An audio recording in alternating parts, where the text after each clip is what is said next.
And especially if we want to boost redistribution and boost demand, the government is saying that it's fiscally constrained in boosting demand.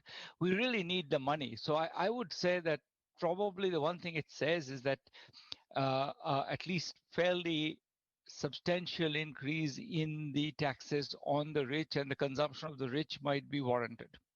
You're talking about an increase in taxes on the rich.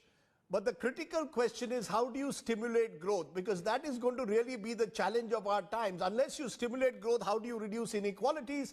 Do you do that by raising taxes, or do you do that by, in a way, stimulating demand?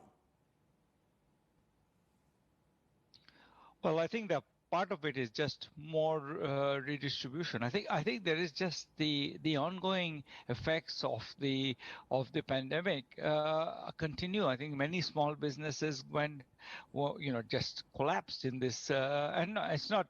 I mean, it's not all fixable. I'm not particularly blaming anybody for it, but it just was a bit of a disaster for many people. And I think that if we don't take that seriously and kind of open the purse strings. Now, to open the purse strings, the government has basically been hesitant. And the reason it's been hesitant is that it feels that the budget deficit is going to balloon, and it's already ballooned, but it will balloon more, and then that will have implications for our credit ratings or other things. Whether that's true or not, I'm not actually so convinced that it's true, but nonetheless, that's been the position. So especially if the government wants to be fiscally conservative, then it needs to raise money to pay for the fiscal expansion. The fiscal expansion won't happen for free. It will need some money to be transferred. I think a lot of the corporate sector is actually flushed with cash and sitting on cash right now. So investments are slow because demand is slow. So I think it's in everybody's interest to take some of the money that's sort of sitting in the hands of the rich and transfer it to the poor.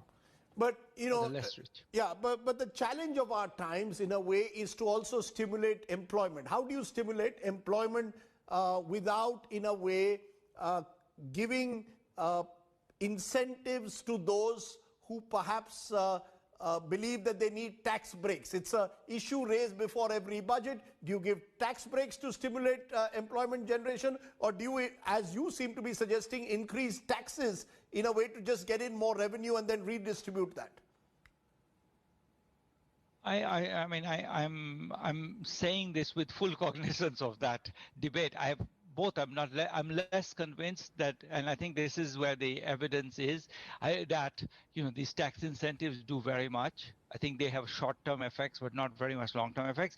I think if there was robust demand for goods, people will invest. If the banking sector works, people will invest. So I would have prioritizing increasing demand and increasing demand from the low to middle income population, and the rich are already rich enough. They're getting richer. They're sitting on their money. So I think if you tax them, some of that money will come to the government. It can spend it, and then if that will boost demand. And on the other side, I think finding ways to get the banking sector to work is going to be more important for getting investment started across the except in the from the very top of the industrial distribution. So I think that this is a false duality. I think right now we need demand, and I don't think the incentives are there. Either incentives are not there because there's no demand.